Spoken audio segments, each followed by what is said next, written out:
Dear students, myself Dr. Govardhan Yadu, Assistant Professor Physics, Government Rajiv Lochan college Rajiv. आज हम MSc second semester के paper third electronics and photonics device के अंतर्गत unit fifth में prescribe topic luminescence के बारे में जानने का प्रयास करेंगे। यह जो वर्ड ल्यूमिनेसेंस जो है वह चमक, हिंदी में इसे चमक या चमकता हुआ कोई पदार्थ कह सकते हैं। हमारे आसपास बहुत सारे ऐसे प्राकृतिक जीव जंतु हैं, वस्तुएं हैं और कृत्रिम वस्तुएं भी हमारे आसपास दिखाई देते हैं जिनमें ल्यूमिनेसेंस प्रॉपर्टी दिखाई देती है। जैसे रात को जो जुगनू, it is the best example for the luminescence bio element. उसी प्रकार हम देखते हैं जेली फिश, ये भी एक प्रकार का ल्यूमिनेसेंस बायो मटेरियल है या बायो कंपाउंड है। ट्यूबलाइट, ये भी एक ल्यूमिनेसेंस का टाइप है। तो हमारे आसपास हमारे दैनिक जीवन पे बहुत सारे ऐसे कंपाउंड्स हैं, बहुत सारे ऐसे एलिमेंट्स हैं, बहुत सारे ऐसे पदार्थ हैं जिनमें ल्यूमिनेसेंस दिखाई देता है, इसकी प्रॉपर्टी दिखाई देती है। तो आज हम ल्यूमिनेसेंस क्या है, उसके कितने प्रकार हैं और उनके क्या क्या उपयोग हैं और क्या एडवांटेज डिसएडवांटेज है, इसके बारे में अध्ययन करेंगे। ये जो वर्ड ल्यूमिनेसेंस पहले 1888 में 1888 में एल्हर्ड वाइडमैन के द्वारा दिया गया था, जो कि एक जर्मन फिजिसिस्ट थे। लैटिन में lumen means light. The material exhibiting this phenomena are known as luminescent material or phosphor meaning light bearer, B-E-A-R-E-R in Greek। तो हम देख रहे हैं कि यह एक ग्रीक वर्ड जो है फास्फर, वही ल्यूमिनेसेंस मटेरियल कहा रहा है, जो कि लाइट बेरियर का काम करता है।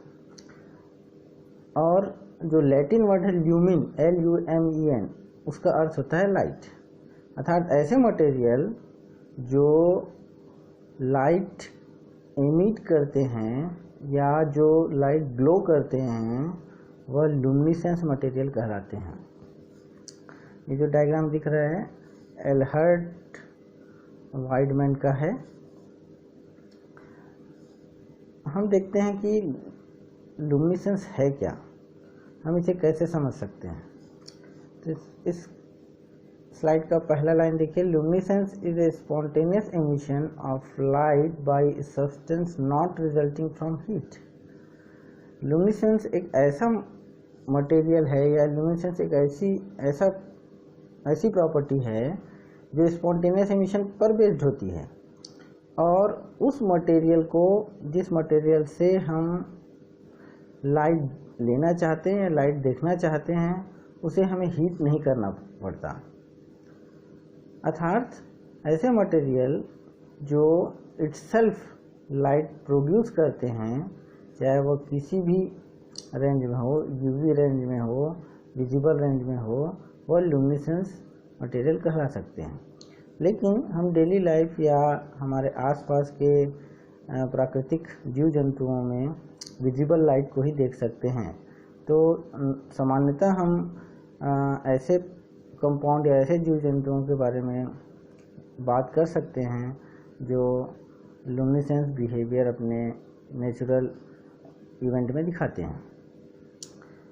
तो हम यहाँ पर यह समझेंगे कि विदाउट हीटिंग द कंपाउंड और एलिमेंट और सब्सटेंट which emits some sort of light which can be visible by the human beings is called luminescence। तो हम देख रहे थे कि जो स्पॉन्टेनियस एमिशन है उसके लिए पार्टिकल को एक्साइट करना पड़ता है या पार्टिकल कुछ एनर्जी लेकर एक्साइट हो जाता है, और आफ्टर 10⁻⁻8 सेकेंड द एटम्स और particles back to its ground state by emitting some light, which lights are incoherent, and the process is called spontaneous emission. So normally the luminescence process occurs by the spontaneous emission. अब second line पर आते हैं, it can be caused by chemical reaction, electrical energy, सब atomic motion और stress on a crystal. अब यह जो emission है स्पॉन्टेनियस एमिशन, वह कई तरीक़ों से पॉसिबल हो सकता है, या ऐसा कहा जाए कि लुमिनेसेंस जो है वह केमिकल रिएक्शन के थ्रू, इलेक्ट्रिकल एनर्जी के थ्रू, सब एटॉमिक मोशन के थ्रू, या स्ट्रेस देकर किसी क्रिस्टल से हम लाइट एमिट करा सकते हैं।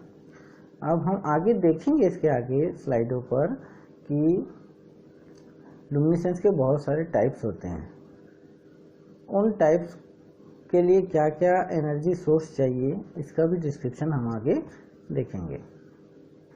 थर्ड लाइन पर चलते हैं, luminescence is emission of light by certain material when they are related cool.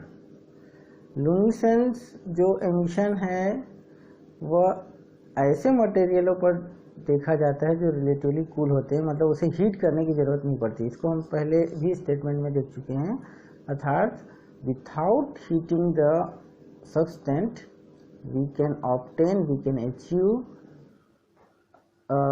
Visible light. तो हम लुमिनेसेंस एमिशन को कोल्ड बॉडी रेडिएशन की संज्ञा भी दे सकते हैं, अर्थात जो मटेरियल लाइट एमिट करता है विथाउट हीटिंग के, वह मटेरियल जो है कूल बॉडी रेडिएशन के अंतर्गत अपनी एनर्जी एमिट करेगा और हमें लाइट के फॉर्म में दिखाई देगा।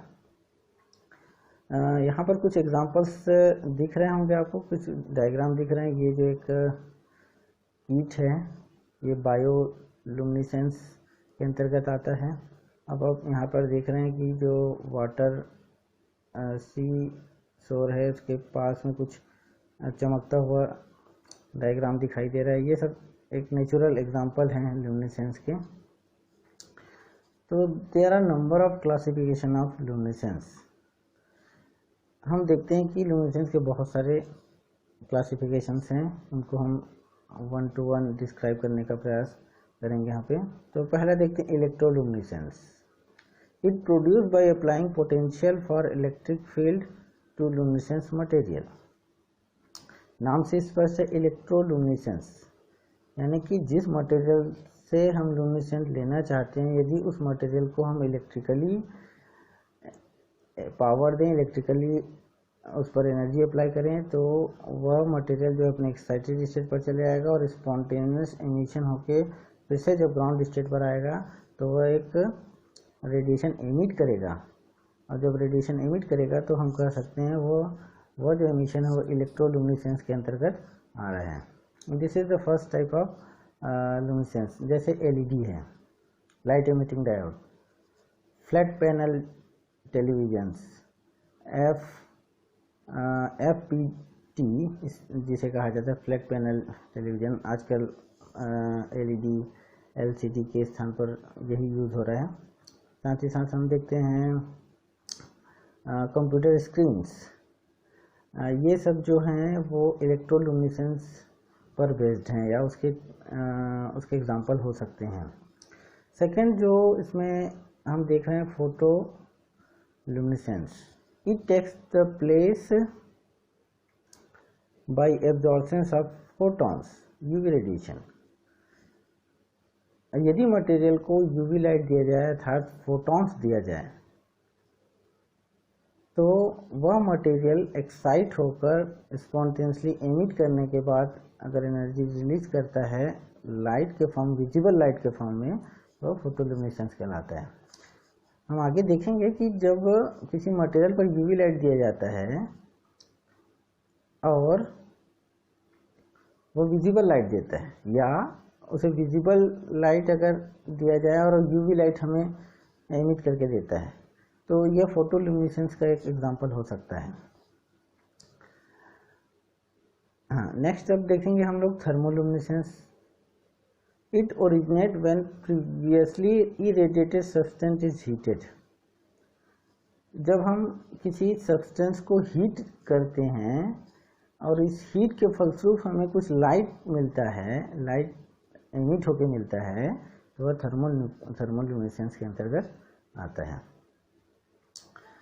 उसके बाद नेक्स्ट है bioluminescence. It because of the energy from the biochemical reaction in living organism. जैसे कि अभी हम लोग देख रहे थे कि फायरफ्लाइज, जेलीफिश, ये सब बायोल्यूमिनेसेंस पर बेस्ड होते हैं।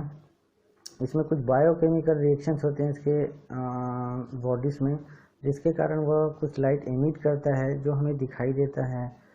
तो यह बायोल्यूमिनेसेंस के एग्जांपल्स हो सकते हैं। नेक्स्ट है mechanoluminescence. It produce by mechanical deformation of solid.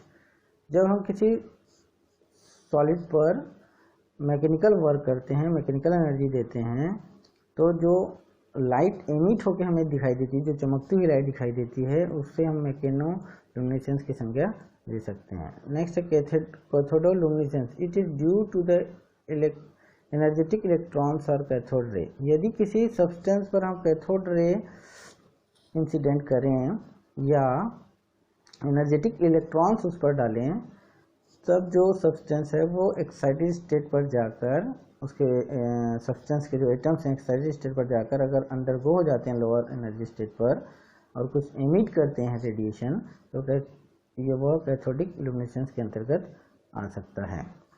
Next देखते हैं रेडियोल्यूमिनेसेंस। इसका जो मैक्सिमम यूज़ है वो रडार्स में किया जाता है और स्पेस साइंस में इसका मैक्सिमम यूज़ किया जा रहा है आजकल। तो इट प्रोड्यूस बाय एनी और ऑल रेडियो एक्टिव प्रोडक्ट। जितने भी रेडियो एक्टिव प्रोडक्ट हैं, यूरेनियम, बेरिलियम, ये जो प्रोडक्ट होते हैं, उनमें अगर हम कुछ प्रोसेस करें, कुछ एनर्जी उस पर सप्लाई करें, तो वह कुछ लाइट एमिट करेगा जो कि रेडियोल्यूमिनेसेंस के अंतर्गत आ सकता है। उसके बाद नेक्स्ट है, आप देखते हैं hot luminescence. It in semiconducting luminescent material, hot luminescence is caused by hot electron और होल्स।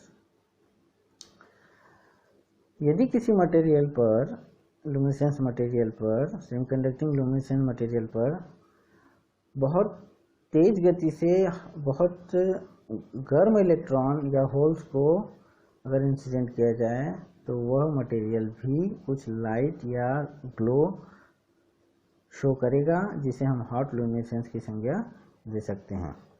केमिल्यूमिनेसेंस। नेक्स्ट जो है chemiluminescence, it is narrated by the energy release from the chemical reaction. किसी केमिकल रिएक्शन को activate करने के लिए जो energy supply की जाती है, जिसके फलस्वरूप उससे कुछ ग्लो हमें दिखाई दे, चमक दिखाई दे, तो केमिल्यूमिनेसेंस के अंतर्गत आ सकता है। तो ये बहुत सारे टाइप्स हैं जिसके एग्जांपल जो हैं नेचुरल लाइफ में हमें दिखाई देते हैं, हम इसका उपयोग भी करते हैं। तो यह डेली लाइफ में बहुत अधिक यूज़ किया जाने वाला वर्ड्स है। ल्यूमिनस बैटरीज आ गई आजकल, ल्यूमिनस लाइट्स आ गई है। तो there are number of light emitting diodes involved around the human beings, so it can easily be understand। तो लुमिनेसेंस जो है वह थिन फिल्म में भी पाया जाता है। जैसे हम CDS का थिन फिल्म बनाते हैं, ZNS का थिन फिल्म बनाते हैं, CD ZNS का थिन बनाते हैं, AG2S का थिन फिल्म बनाते हैं, और आजकल जो है मल्टी ट्रांजिशन थिन फिल्म बन रहे हैं। तो ये जो थिन फिल्म है वो भी लुमिनेसेंस शो करते हैं, ये एक्सपेरिमेंटली प्रूव्ड भी है। तो the luminescence word is very broad in research area and it is highly technical advantage. इसी कारण हम इसका जो है स्टडी करना चाहते हैं। ये बहुत महत्वपूर्ण टर्म है साइंस में और नैनो साइंस में। अब हम मेनली जो हमारे सिलेबस पे है एमएससी के वो फोटोल्यूमिनेसेंस है और इलेक्ट्रोल्यूमिनेसेंस है, तो हम इस पर ज़्यादा फोकस करेंगे कि ये फोटोल्यूमिनेसेंस क्या है और इसकी प्रक्रियाएं कैसे किस किस पदार्थों में पाया जा सकता है, इसके बारे में डिस्कशन करेंगे। फोटोल्यूमिनेसेंस पहला जो स्टेटमेंट है इस स्लाइड का, उससे हम ध्यानपूर्वक पहले देख लेते हैं। The phenomena of temporary light absorption and subsequent light emission is called photoluminescence. सबसे पहली बात तो ये है कि हर एक मटेरियल अपने ग्राउंड स्टेट पर ही रहना चाहता है। It is the tendency of the substance और मटेरियल और एटम और particle in nature. If he gets energy from the external sources, then they undergo to the higher energy state. That is the natural consequence. After 10 to the power minus 8 second, they undergo to the ground state due to its tendency, due to its nature. So the substance or atoms undergo excited state to ground state by emitting some light which is called emitted light. If this light is visible then it is called photoluminescence. तो हम ये कह सकते हैं कि यह एक ऐसा सामान्य प्रक्रिया है जिसमें हम किसी सब्सटेंस पर या किसी मटेरियल पर कुछ एनर्जी सप्लाई करें या वह एनर्जी कहीं से गेन कर लेता है तो अपने एक्साइटेड स्टेट पर चले जाएगा और उस एक्साइटेड स्टेट पर वो ज़्यादा समय तक नहीं रह सकता। चूँकि हम एटॉमिक लेवल पर यदि देखें, यदि एटॉमिक मॉलिक्यूलर फिजिक्स पे देखें तो जो एक्साइटेड स्टेट है it is highly unstable. Therefore the substance or atoms cannot stay much more time at that state and it undergo to the ground state after 10 to the power minus 8 second, which is very small time interval. तो हम देख रहे हैं कि ये natural phenomena है, तो फोटोल्यूमिनेसेंस भी उसी का एक टाइप है। जो सेकंड इसमें हम लाइंस देखेंगे, ये जो ये पूरा हमें दिखाई दे रहा है ये वाला जो लाइन, उसको हम थोड़ा और अच्छे से समझने का प्रयास करते हैं। Photoluminescence is a process in which a molecule absorb a photon in the visible region existing one of its electron to higher electronic excited state and then radiate a photon as the electron return to the lower energy state। जैसा कि अभी हम लोगों ने बताया कि यदि कोई मॉलिक्यूल फोटोन को एब्जॉर्ब करता है विजिबल रीजन के और उस मॉलिक्यूल्स का एक इलेक्ट्रॉन यदि हायर एनर्जी एक्साइटेड स्टेट पर चले जाता है और वापस फोटोन एमिट कर लोअर एनर्जी स्टेट पर आता है, तो हम कह सकते हैं कि यह जो प्रक्रिया है फोटोल्यूमिनेसेंस के अंतर्गत आती है। मतलब फोटोल्यूमिनेसेंस वही प्रक्रिया है जिसमें मॉलिक्यूल्स के इलेक्ट्रॉन एनर्जी एब्जॉर्ब करेंगे और अपने हायर एनर्जी स्टेट पर चले जाएंगे। हायर एनर्जी से कुछ एनर्जी एमिट करने के बाद लोअर एनर्जी पर आ जाएंगे। तो जो एनर्जी एमिट किया गया है उस एनर्जी को यदि हम लाइट के फॉर्म में ऑब्टेन कर लें तो फोटोल्यूमिनेसेंस के अंतर्गत आएगा। ये देखिए आप लोग, कुछ ये सॉल्यूशंस आपको दिख रहे हैं जो कि ग्लो कर रहे हैं, चमक उत्पन्न कर रहे हैं। तो ये सब फोटोल्यूमिनेसेंस के एग्जांपल हैं। हम लोग देख रहे हैं ग्रीन, ब्लू, लाइट येलो, ये सब ग्लोनेस जो दिखाई दे रहा है ये फोटोल्यूमिनेसेंस के कारण ही है। ये एक डायग्राम है जो कि हमें बहुत अच्छे से पता है कि इलेक्ट्रॉन जो है अपने लोएस्ट पॉसिबल स्टेट पर ही रहता है, जिसे हम ग्राउंड स्टेट की संज्ञा देते हैं, और वो maximum possible energy state draw कर सकता है, जिसे हम लो एनर्जी स्टेट या हाई एनर्जी स्टेट की संज्ञा देते हैं। ये जो दिख रहा है आप लोग को, ये it is the excited state of the electrons. तो हम देखते हैं कि जब एनर्जी मिलती है इलेक्ट्रॉन को, तो वो उस एनर्जी को एब्जॉर्ब कर अपने एक्साइटेड स्टेट पर चले जा रहा है। ये देखिए एक्साइटेड स्टेट पर चले गए। अब यहाँ से जो इलेक्ट्रॉन हैं वह पॉसिबली अंडरगो होकर लो एनर्जी लेवल पर जा सकता है या सीधे अपने लोएस्ट पॉसिबल एनर्जी स्टेट पर आ सकता है। तो ऐसी पॉसिबिलिटी हो सकती है। तो हम ये देखते हैं कि जो इलेक्ट्रॉन्स होते हैं वो possible energy lowest possible energy state पर होते हैं। एनर्जी गेन करने के बाद वो अपने हायर एनर्जी स्टेट पर जा सकते हैं। हायर एनर्जी स्टेट एक से अधिक हो सकता है, और उसके बाद जो इलेक्ट्रॉन्स हैं वो कुछ एनर्जी इमिट कर धीरे धीरे धीरे धीरे नीचे आ सकते हैं, डायरेक्टली नीचे आ सकते हैं।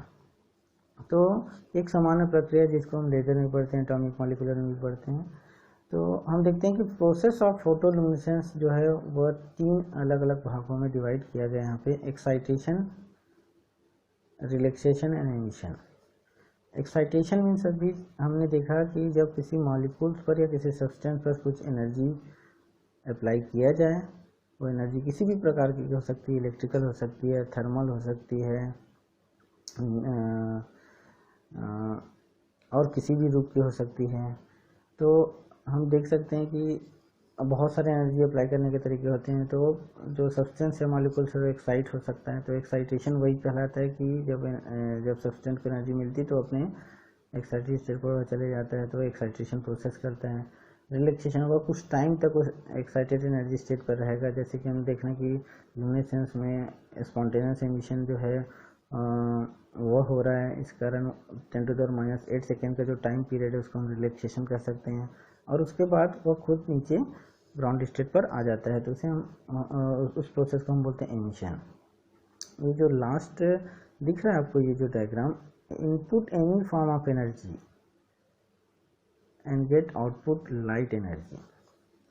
अगर कोई सब्सटेंस ऐसा है जिसको कुछ भी एनर्जी मिले, इनपुट एनी फॉर्म ऑफ, किसी भी ऊर्जा का कोई भी रूप मिले उसे, जैसे कि पहले हमने डिस्कस किया अभी, लेकिन यदि लाइट के रूप में हमें एनर्जी मिल जाए, मतलब जो गेन एनर्जी है it is any kind of energy, either thermal, electrical, chemical, biological, any kind of energy. But the emitted energy is in the form of light, then it is called luminescence. उसे ही हम luminescence करें। यदि कोई material किसी भी तरह की energy को एब्जॉर्ब करता है लेकिन लाइट के रूप में एनर्जी एमिट करके दिखाता है, तो वह मटेरियल लुमिनेसेंट मटेरियल कहलाता है। फोटोलुमिनेसेंस के 2 प्रकार होते हैं, फ्लोरोसेंस, फास्फोरेसेंस। अब इसको हम समझने का प्रयास करेंगे। बहुत इंपॉर्टेंट वर्ड है फ्लोरोसेंस और फास्फोरेसेंस। एक एग्जाम यहाँ पे डायग्राम दिखाई दे रहा है, इसके बाद हम इसके बारे में डिस्कस करेंगे। ये देखिए आप लोग, फास्फोरेसेंस और ये आपका फ्लोरोसेंस। हम अभी इनमें डिफरेंस भी देखेंगे।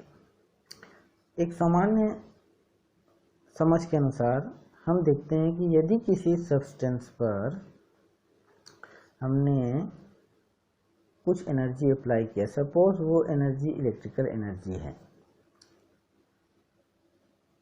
जब तक हम इलेक्ट्रिकल एनर्जी किसी सब्सटेंस पर डाल रहे हैं तब तक सब्सटेंस एनर्जी गेन करके हायर एनर्जी स्टेट पर चले जा रहा होगा, या उसके जो पार्टिकल्स हैं, एटम्स हैं, वो हायर एनर्जी स्टेट पर चले जा रहे होंगे। उसके बाद जब वह पार्टिकल एटम जो एक्साइटेड स्टेट पर चले गए हैं वो कुछ एनर्जी एमिट करा। ध्यान रखिएगा, क्योंकि जो लुमिनेसेंस प्रोसेस है वो स्पॉन्टेनियस एमिशन शो कर रहा है, अर्थात हम समझ सकते हैं कि 10⁻⁸ सेकेंड बाद वह नीचे आ जाएगा। तो जब किसी सब्सटेंस में इलेक्ट्रिकल एनर्जी अप्लाई की जाती है और वह सब्सटेंस जो है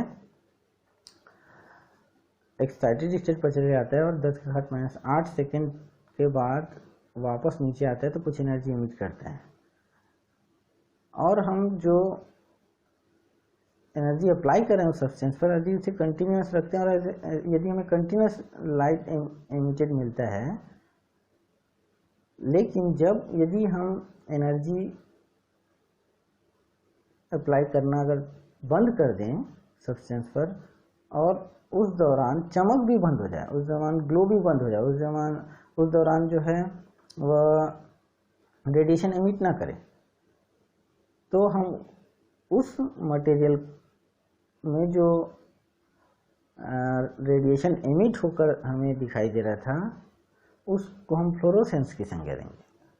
सिंपली हम ये कह सकते हैं कि हमें जो लाइट है, जो रेडिएशन है, तब तक मिलेगा जब तक कि जो मटेरियल है वह लाइट गेन करता रहेगा, यानी कि उसे एनर्जी मिलती रहेगी। जब एनर्जी मिलना बंद हो जाएगी तो एमिशन भी बंद हो जाएगा और फ्लोरोसेंस के अंतर्गत आएगा।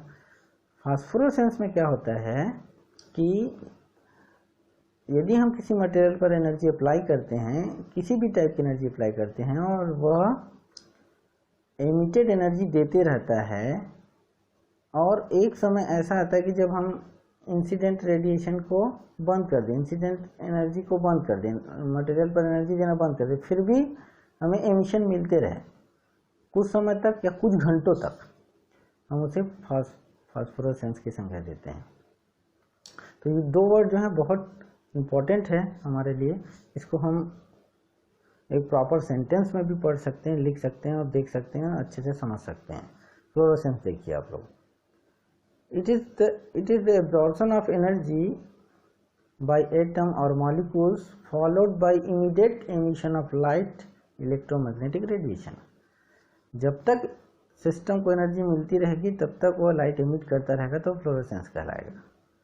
सेकेंड लाइन हम देख रहे हैं, द एमिशन ऑफ रेडिएशन और light suddenly stop on removal of source of excitation. जैसे ही हम सोर्स ऑफ एक्साइटेशन को बंद कर दें, एनर्जी सप्लाई को बंद कर दें, तो हमें एमिशन मिलना बंद हो जाएगा। वो वही जो है फ्लोरोसेंस के रूप में जाना। अब हम इसके थर्ड लाइन पर आते हैं। हम यहाँ पे देख रहे हैं, it is a form of luminescence. In most cases the emitted light has a longer wavelength and therefore lower energy than the absorbed radiation। Means जो लुमिनेसेंस मटेरियल है, यदि वह लॉन्गर वेवलेंथ एमिट करता है, लेकिन longer wavelength means lower energy emit करता है, लेकिन जो एब्जॉर्ब हुआ है वो एनर्जी ज़्यादा है, यानी कि शॉर्टर वेवलेंथ को एब्जॉर्ब करेगा और लॉन्गर वेवलेंथ को एमिट करेगा। इसका अर्थ ये हुआ कि ज़्यादा एनर्जी एब्जॉर्ब कर रहा है और कम एनर्जी एमिट कर रहा है। लॉन्गर वेवलेंथ मतलब लोअर एनर्जी, तो कम एनर्जी एमिट करेगा लेकिन ज़्यादा एनर्जी एब्जॉर्ब करेगा। ये फ्लोरोसेंस का एक मेन प्रॉपर्टी है। अब हम इसके लास्ट वाले लाइन पर आते हैं, जो कि एक एग्जांपल बता रहा है कि कैसे फ्लोरोसेंस को हम समझ सकते हैं। The most striking example of fluorescence occurs when the absorbed radiation is in the ultraviolet region of the spectrum and thus invisible to the human eye, while the emitted light is in the visible region, which give the fluorescence substance a distinct color that can be seen only on exposed to UV light। यदि कोई fluorescence material या कोई material UV reason की light को absorb करता है, UV light मतलब shorter wavelength, यानी एनर्जी बहुत हाई होगी, अगर उसको एब्जॉर्ब करता है जो कि ह्यूमन आई के द्वारा नहीं देखा जा सकता, उसको एब्जॉर्ब कर रहा है, लेकिन वह विजिबल रीजन में लाइट एमिट करता है, तो हम यह कह सकते हैं कि किसी मटेरियल पर यूवी लाइट देने से वो विजिबल लाइट एमिट करके दिखाता है हमें, अर्थात विजिबल लाइट की जो एनर्जी है वह कम होगी यूवी लाइट से। यूवी लाइट की एनर्जी ज़्यादा है तो इसका वेवलेंथ कम है, विजिबल रेंज का वेवलेंथ ज़्यादा है, एनर्जी कम हो जाएगी उसकी, यूवी लाइट की एनर्जी ज़्यादा है। तो हम देख रहे हैं कि कम एनर्जी ज़्यादा एनर्जी एब्जॉर्ब करके कम एनर्जी वाला लाइट यदि दिखाए तो वह फ्लोरोसेंस के रूप में पहचाना जा सकता है। अब हम फास्फोरोसेंस पर आते हैं। फास्फोरोसेंस में हम देखते हैं, पहले भी हम डिस्कशन कर चुके हैं कि फास्फोरोसेंस जो है एक ऐसा प्रोसेस है जिसमें हम सोर्स ऑफ रेडिएशन को यदि ऑफ भी कर दें किसी मटेरियल के ऊपर, तब भी हमें एमिटेड लाइट मिलती रहेगी कुछ सेकंड से लेकर कई घंटों तक। Means we can obtain emitted light for a long time when stopped source of energy of the medium of the material। तो हम इसको क्रम वाइज देखते हैं। It is the absorption of energy by atom और molecule followed by delayed emission of light electromagnetic radiation. मतलब बहुत समय तक इलेक्ट्रोमैग्नेटिक रेडिएशन हमें मिलता रहेगा उस मटेरियल से। नेक्स्ट जो सेकेंड लाइन है वो बता रहा था एमिशन, उसको हम देख लेते हैं पहले पढ़ के, उसके बाद इसको समझने का प्रयास करेंगे। The emission of radiation remain for some time even after removal of source of excitation. हम पहले भी डिस्कशन कर चुके हैं कि सोर्स ऑफ एक्साइटेशन को यदि हटा लिया जाए तो हमें कुछ समय से लेकर घंटों तक भी emitted light मिलती रहेगी। The emitted photon has lower energy than the absorbed photon and emission offers at a longer wavelength than fluorescence। यहाँ पर जो है जो emitted photon है वो lower energy का होगा than the absorbed photon and emission occurs at a longer wavelength than fluorescence। जो नेक्स्ट लाइन है इसका वो एक स्टेटमेंट और बता रहा है फास्फोरेसेंस का। Phosphorescence material appears to glow in the dark because of the slow emission of light over time. यदि किसी सब्सटेंस पर हम सोर्स ऑफ रेडिएशन बंद कर दें तो हम मान के चलते हैं वो डार्क स्पेस पर है, फिर भी उसमें उनमें से लाइट एमिट होती हमें दिखाई देगा, अर्थात ग्लो इन डार्क। तो फास्फोरोसेंस की ये पहचान है कि हम ग्लो इन डार्क वाला जो रीजन है उसे देख सकते, उसे हम ऑब्जर्व कर सकते हैं। यहाँ पर कुछ वॉच दिखाई दे रहे हैं आप लोगों को। वॉच जो है डार्क में भी चमचमाते हुए दिखाई देते हैं। तो ऐसे कई एग्जांपल हैं फास्फोरेसेंस के जो हम डेली लाइफ में उपयोग करते हैं। यहाँ पर देखिए आप लोग, ये वाला जो सेक्शन है उसमें phosphorescent europium doped strontium silicate illuminate oxide powder under visible light, long wave UV light and in total darkness। अगर हम इसके डार्क में देखें इस मटेरियल को तो हमें लाइट भी दिखाई देगा, इसे निकलती हुई चमक दिखाई देगी। ये इसका एक एनर्जी लेवल डायग्राम है। आप देख रहे हैं कि ये ग्राउंड स्टेट है सब्सटेंस का, मटेरियल का। एनर्जी एब्जॉर्ब किया गया मटेरियल के द्वारा तो वह अपने एक्साइटेड स्टेट पर चले गया। तो यहाँ पर बहुत सारे छोटे छोटे लेवल्स दिखाई दे रहे हैं आप लोग को। बहुत क्लोज लेवल्स हैं, कुछ ब्रॉड लेवल्स हैं। ये लेवल्स एक्साइटेड स्टेट हो सकते हैं।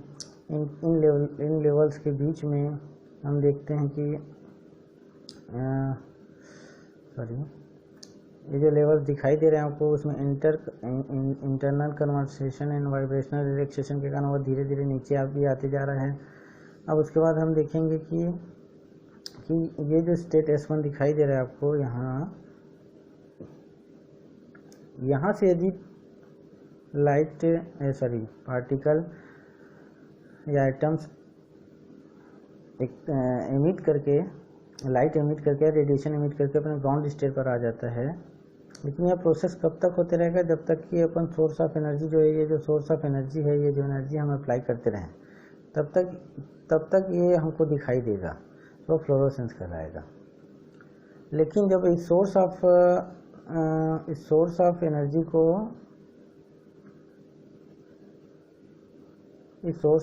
को हम ऑफ कर दें तो हमें ये पोर्शन दिखाई देगा, ये एमिशन दिखाई देते रहेगा। ये जो ट्रांजिशन दिखाई दे रहा है उससे हम जो भी लाइट एमिट का फॉर्म देखेंगे वो हमें बताएगा कि वो फास्फोरेसेंस दिखा रहा है। तो यहाँ पर देख रहे हैं कि इंटर सिस्टम क्रॉसिंग में हम देख रहे हैं कि ये जो लेवल S1 ये बहुत सारे और छोटे छोटे वाइब्रेशनल लेवलों में टूट गया और उनमें कुछ रिलैक्सेशन हुआ तो वह किसी और दूसरे लेवल पर आ गया और वहाँ से जो है पार्टिकल नीचे की ओर जा रहा है, अंडरगो हो रहा है और कुछ लाइट जो है एमिट कर रहा है। तो ये कहलाएगा फास्फोरेसेंस। अब हम देखते हैं कि इलेक्ट्रोलुमिनेसेंस क्या है।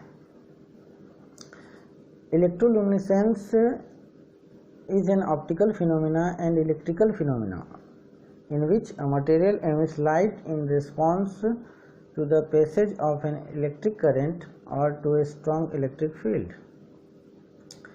इलेक्ट्रोलुमिनेसेंस जो है एक ऑप्टिकल और इलेक्ट्रिकल फिनोमेना दोनों हैं।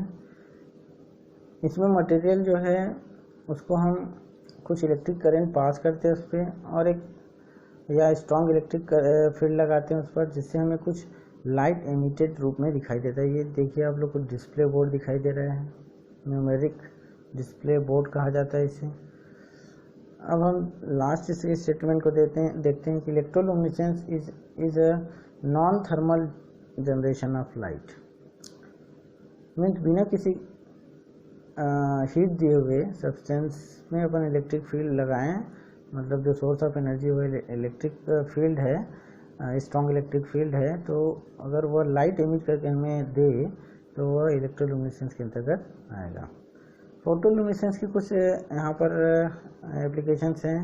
ये हम इसे सेमीकंडक्टर इंडस्ट्रीज में मैक्सिमम यूज़ कर सकते हैं। जैसे कंप्यूटर के मॉनिटर्स बनाने में, फ्लैट पैनल डिस्प्ले बनाने में यूज़ किया जाता है। केमिकल इंडस्ट्री में इसका उपयोग मैक्सिमम रूप में किया जाता है। सेंसर इंडस्ट्री में इसका उपयोग है। और photo lamination pigment can also be used in glass, silica, gel and toys industry.